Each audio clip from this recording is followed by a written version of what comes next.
পুজো তো সামনে চলেই এলো, শুধু নতুন জামা কাপড় পরলে চলবে? ঘরদোরও তো ভালোভাবে পরিষ্কার করতে হবে।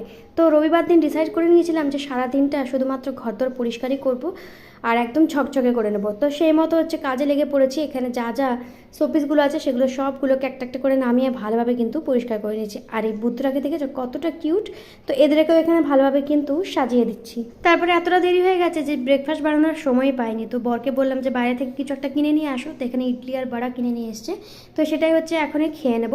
তো ব্রেকফাস্ট করে কিন্তু আবারও কাজে লেগে পড়তে হবে। তো এখানে একদিকে কাজও চলছে আর অন্যদিকে কিন্তু রান্নার প্রস্তুতিও চলছে।